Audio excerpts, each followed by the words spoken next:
దయచేసి న్యూస్ లోకి వెళ్లే ముందు ఈ వీడియోని లైక్ చేయండి, ఛానల్ ని సబ్స్క్రైబ్ చేసుకొని చూసే ప్రయత్నం చేయండి. 2034 కల్లా నయా హైదరాబాద్ తయారవుతుంది. ప్రపంచం అంతా నగరం వైపు చూసేలా తీర్చిదిద్దామంటే మా అన్న 2034 దాకా. ఇక మళ్ళీ ఈసారి కాదు, ఇక మళ్ళీ వచ్చేసారి కూడా నేనే ముఖ్యమంత్రి ఉంటాను, మనకి ఇటువే ఇస్తాడు అంటే ఇప్పుడు నాశనమే సరిపోతుంది.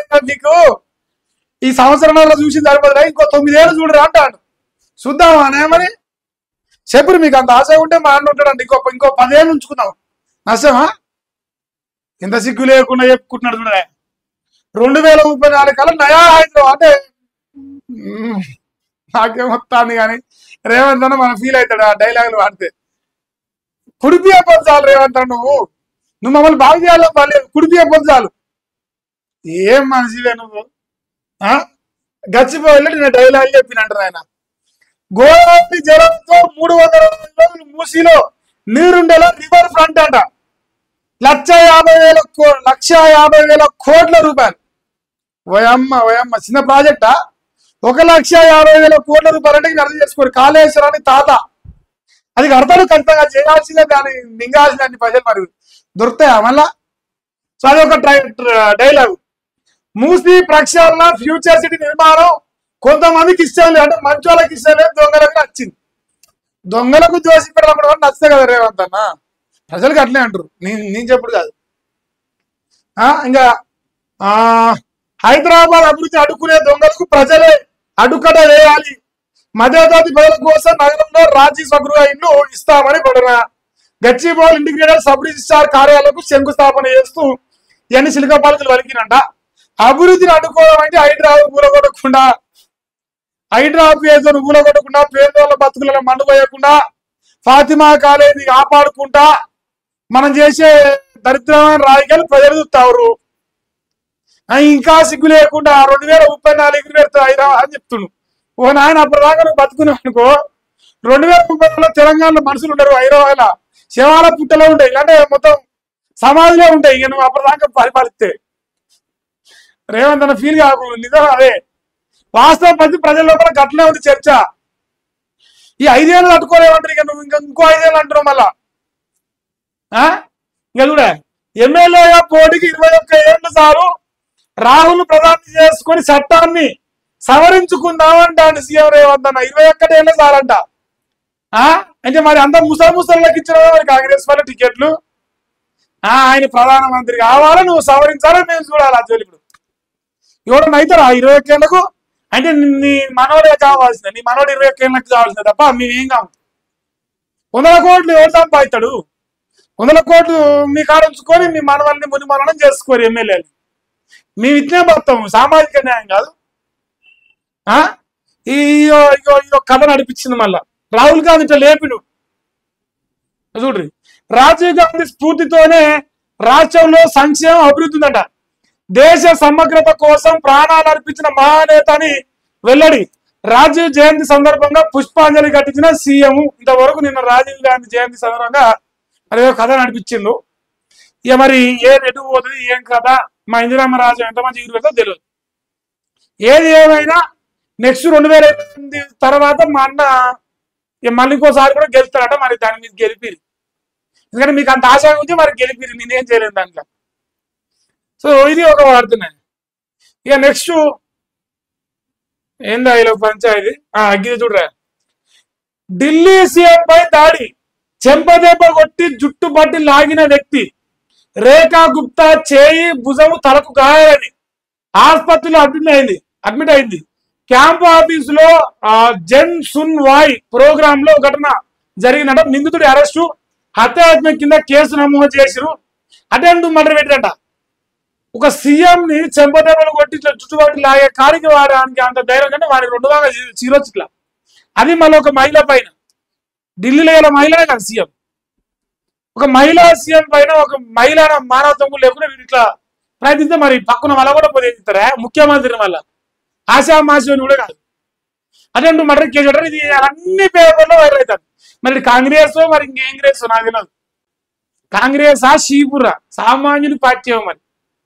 ఎందుకంటే ఢిల్లీ గడ్డ పైన బీజేపీ రెపరెపలు ఆడుతాను కదా జెండా, కాషాయ జెండా, తట్టుకోలేకపోతాను కొన్ని గుండెలు.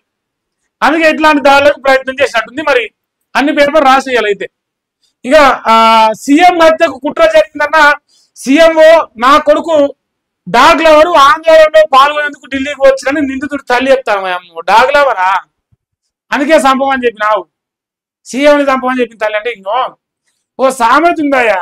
ఓ సామెత ఏంటంటే ప్రపంచంలో ఏ దేశంకైనా ఊరి తన తల్లిదండ్రులు తన కొడుకు తప్పు చేసిన తెలిసినా తన కొడుకు తప్పుదని తెలిసినా ఒప్పుకోలేరు. అదో రోగం ఉంటది కన్నందుకు. ఈయన అదే వీళ్ళ అమ్మది అదే రోగం. ముఖ్యమంత్రి పైన దాడి చేసి నా కొడుకు డాగ్లా అందుకే సంభవం అంటే పొల్లు పొల్లు చంపుతారు ఈ కొడుకులు. మరి కసవంటి లంగా పనులు చేస్తే ఇది హైలైట్ అవుతుంది. వాళ్ళన్ని పేపర్లు గడిపిస్తుంది వారద. మరి వారు ఆరోగ్యంగా క్షేమంగా ఉండాలని కోరుతాను ఢిల్లీ ముఖ్యమంత్రి గారిని. తర్వాత ఇంకా కంచాయిలేను పెట్టొచ్చు కదా, ఉపరాష్ట్రపతి అభ్యర్థిగా బీసీని ఎందుకు పెట్టలేదని మా రావణ కొత్తలెల్లి పెట్టిండు. రామారావు గారు కొత్తలెల్లి చురుగు చేసిండు. ఒక రెడ్డిని ఎందుకు పెట్టి ఒక బీసీ బిడ్డను ఎందుకు పెట్టలేదు, కంచాయిలేను పెడితే ఏమైందా అంటాడు ఉపరాష్ట్రపతి అభ్యర్థిని. అట్ట పెట్టరు, వాళ్ళు బీసీల పార్టీ కదా అది. మీ నాయన జలమల పార్టీ అయితే మరి వాళ్ళది రెడ్డిల పార్టీ అయిపోయింది. అంతే లోకంలో గడ్డి చేస్తే జరుగుతుంది. బీసీ బీసీ బీసీ సైడ్ మళ్ళీ కానీ మళ్ళీ మన దొంగ బీసీ చేసే వేసిండు. అంతే ఇదంతా రంగులు మారుతాయి అంతే. ఇక సీఎం రేవంత్ నిలిపిన అభ్యర్థికి సపోర్ట్ చేయకుండా 2 లక్షల యూరియా ఇచ్చేటోళ్లకు మద్దతు ఇస్తామని వెల్లడి. అమ్మాయి చూసారా, రావణ 2 లక్షల యూరియా ఎవరిస్తే వాళ్ళకే మద్దతు ఇస్తాడ. మరి కాంగ్రెస్ ఇస్తే కాంగ్రెస్, బీజేపీ ఇస్తే బీజేపీ. మేమైతే కాంగ్రెస్ కు సపోర్ట్ చేయమనేది క్లియర్ కట్ తెలిసేసాడు. లేదు అంటే 2 లక్షల యూరియా ఎవరైతే ఇస్తారో రైతాంగానికి యూరియా కష్టాలు పడుతున్నా అది ఇచ్చేసేది మేము వాళ్ళకి ఉపరాష్ట్రపతికి ఓడెత్తాం అంటాను. ఇంకా రాజ్యసభ సభ్యులు వాళ్ళకు చదవటి కథ నడుతుంది. ఇదైతే రావణ ఒక బాంబు వేసిండ బీసీల పైన కలకూర తారక రామారావు కూడా ఫోకస్ పెట్టిండు. అంతే దాని అర్థం అంతవరకు అర్థం చేసుకోవచ్చు. సో ఇది ఒక వార్త. తర్వాత కేపీహెచ్బిలో ఎకరం అంటే 70 కోట్లంట. 7.8 ఎకరాలను 547 కోట్ల కొన్న గోద్రేజ్ ప్రాపర్టీస్ రాజీవ్ సగృహ టవర్ల అమ్మకంతో 70 కోట్ల ఆదాయం వచ్చింది. గవర్నమెంట్ భూ అమ్మినవా చెప్పు కదా చెప్పు. గవర్నమెంట్ భూ అమ్మిండు మింగుతాడు, ఇందిరామ్మ రాజ్యం దాని పేరు పెడతాడు, ప్రజా పరిపాలన దాని పేరు పెడతాడు. మా రాజ్యానికి గట్టి ఉంటుంది. ఎటుంటది దొంగల రాజ్యం, దోపిడిదారు రాజ్యం బరాబర్ గట్టి ఉంటుంది కదా. సో దాని పేరు రాజీవ్ సగృహ టవర్ల అమ్మకంతో 70 కోట్లు ఎకరం అయితే మరి అలా 7.5 ఎకరాలు పోతే 547 కోట్లు ఒక్క రాజులు అమ్మమ్మ అంటే వచ్చేది. ఈ తెలియదు మీకుందా? మా అన్న అమరాబాద్ పులి తొక్కుకుంటూ వచ్చిండు, మరి సంపాదించినట్టు చూసుకొని. అదొక వార్త. మరి గవర్నమెంట్ దా మా అన్నదా ఎవరిదా తెలియదు. ఇక మేడారం జాతర కదా 150 కోట్ల శాశ్వత పనుల కోసం నిధులు మంజూరు చేసిరు. ఆదివాసీ ప్రజా సంఘాలు హర్షం వ్యక్తం చేస్తారు, నేను కూడా హర్షం వ్యక్తం చేస్తాను. మేడారం డెవలప్మెంట్ కోసం 150 కోట్లు ఇస్తానంటారు రేవంత్. చాలా మంచి పని చేస్తాడు. కాకపోతే నిజంగా 150 కోట్లతో పని అవుతుందా, పైసలు మింగుతారా నాకు డౌట్. మీ కాంగ్రెస్ అంటే డౌట్ లో చాలా వస్తాయి జనాలకి. సో నాకు ఇంకా 2 ఎక్కువ వస్తాయి. సో మేడారం జాతరకు మరి సిద్ధమవుతుంది. మన రేవంత్ 150 కోట్లు వదిలినంట. మరి నిజమా కాదా మీరు చెప్పురా, హర్షం వ్యక్తం చేద్దాం మనం కూడా. కానీ ఇంకా సీఎంఆర్ఎఫ్ నిధుల్లో భారీ గోల్మాల్. గత సర్కారులో నకిలీ బిల్లులు, ఫోర్జరీ పత్రాలతో కోట్ల రూపాయలు స్వాగా చేశారు. ఆ ట్రీట్మెంట్ చేయకుండా నిధులు మళ్లించుకున్న ప్రైవేట్ ఆసుపత్రులు దళారులు ఒక్కొక్కటిగా వెలుగు చూస్తున్న అక్రమాలు. ఇప్పటికే బయటపడ్డ కోదాడ గ్యాంగ్ బాగోతుంది. నాడు ఎమ్మెల్యేల క్యాంప్ ఆఫీసులో వేదికగా దందా జరిగింది. ఆ ఆఫీసుల్లో పనిచేసిన వాళ్ళు అసలు సూత్రధారులు. ఇక 2023 ఎన్నికలకు ముందు అప్లికేషన్లు పెట్టుకోకుండానే చెక్కులు లోతుగా దర్యాప్తు చేయించేందుకు రెడీ అయిన ప్రభుత్వం. కరోనా టైంలో వచ్చిన విరాళాలపై ఇప్పుడు కొత్త పంచాయతీ. సీఎంఆర్ఎఫ్ నిధుల్లో భారీ గోల్మాల్ జరిగింది. కాళేశ్వరం అయింది, ఫోన్ ట్యాపింగ్ అయింది, ఫార్ములా ఇదేస్ అయింది. మనం మాత్రం రూపాయలు మిగతలేవు. ఎందుకంటే మన పరిపాలన చేతనైతే లేదు, పని చేతనైతే సౌత్ చేసిన పని అది లంగా పని అని చెప్పాలి అంతే. అప్పుడు మనం మంచోళం అవుతాను నా ఒక భ్రమలో బతుడు మా అన్న. మరి అదొక వార్త వేసింది. ఇంకా ప్రశ్నార్థకంగా ఓటు హక్కు ఎన్నికల కమిషన్ రాజ్యాంగ సంస్థగా పనిచేయడం లేదు. బీజేపీ గద్దెదింపేందుకు ప్రజాతంత్ర శక్తులు ఏకం కావాలి. ఉపరాష్ట్రపతి ఎన్నికల్లో జస్టిస్ బి సుదర్శన్ రెడ్డిని మద్దతు ఇవ్వాలి. సిగ్గిలేని సన్నాసులు చింతపాడు నాకెందుకు సిగ్గారంటే చెప్తారు జోలు. మరి కమ్యూనిస్ట్ వాళ్ళు మరి మీకేమన్నా మాయరోగం అనిపించినా తెలియదు. మీరు బడుగు బలగిన వర్గాల బిడ్డ అని చెప్పి ఎదుగుతారు. ఏది మరి బడుగు బలగిన వర్గాల బిడ్డల కోసం అంటే నువ్వు రెడ్డివేనా అట చెప్పు. మరి నువ్వు రెడ్డివైతే చెప్పు. సుదర్శన్ రెడ్డికి మద్దతు ఇవ్వాలని సిపిఐ జాతీయ ప్రధాన కార్యదర్శి డి రాజా వెల్లడి. రాజా గారు మీరు రాజా లెక్క లేరు, కూజా లెక్క మారుతురు.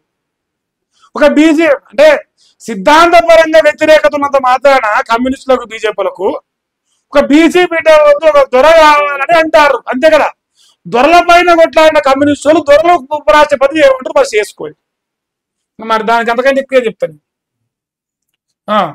సిబిఐకి చిక్కిన ఎన్హెచ్ఏ అట ప్రాజెక్టు డైవర్టు ఇక హోటల్ యజమాని నుంచి 60,000 లంచం తీసుకున్న అరెస్ట్ అట. కోర్టులో హాజరుపరిచిన అధికారులు 3 చోట్ల సోదాలు జరిగినాయట. అదొకటి స్కామ్లు ఏం కాదు. 60,000 లెక్కిందా కోట్లు సంపాయాలి. ఇలా ఏం అసలు లేదు పేపర్లో. సక్క లోడ్ కూడా అవుతలేదు. ఆయన బాగా ఆగమ్య గోచరంగా ఉంది. మరేమంతా నెట్వర్క్ తీసేసిన కానించి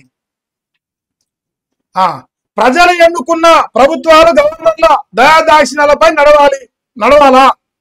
ఇష్టానుసారంగా బిల్లులను తొక్కిపెట్టవచ్చా? రాజ్యాంగ పదవిలో ఉన్నవారు ఇన్నేళ్లుగా మన దేశ నిర్మాతల ఆకాంక్షలను నెరవేర్చుతున్నారా? కేంద్రానికి సుప్రీంకోర్టు రాజ్యాంగ ధర్మాసనం ప్రశ్నలు కొనసాగుతున్న విచారణ. కేంద్ర ప్రభుత్వానికి సుప్రీంకోర్టు లొల్లి పెద్దగా అవుతుంది రోజు రోజుకి. మళ్ళా హాట్ కామెంట్స్ చేసి అదొకటి వస్తుంది. ఓ అమ్మ అందరి వాడంటగా. ఇగో అందరి వాడిని ఏ పార్టీకి చెందిన వ్యక్తిని కాదు. ఉపరాష్ట్రపతి పదవి రాజకీయాలకు అవుతాం. ఓ కొడుకో పోయిరా సుదర్శన్ రెడ్డి గారు. ఇగో రాహుల్ గాంధీ ఓ సిద్ధపన్ను నీ నల్లికుట్ల ముఖం అలా చెప్పు చూడు సన్నాసి. రాహుల్ గాంధీ తలకాయలు నిండా బీసీలకు సామాజిక రణుగా ఎవరు తలకాయలు ఎంతుందో వాడికి రణుగా ఈ దేశం అత్యధిక శాతం బీసీలు అని చెప్పే సన్నాసి నువ్వు ఇన్రా దద్దమ్మ. అత్యధిక శాతం బీసీలు కాంగ్రెస్ పార్టీ చెప్పిన కాంగ్రెస్ పార్టీ సామాజిక ఉపరాష్ట్రపతి పదవి లేదా దద్దమ్మ. చూసుకో మీ సార్ మీ పూలు అలా చాలా పక్కనే ఉండు సుదర్శన్ రెడ్డి పక్కన. అది నాయన మీ సామాజిక మనవాడ మీద దొంగేశం మీది. ఇగో మద్యం రేవంత్ జ్యోతి తెలంగాణ సీక్రెట్ ఇట్లుంటది.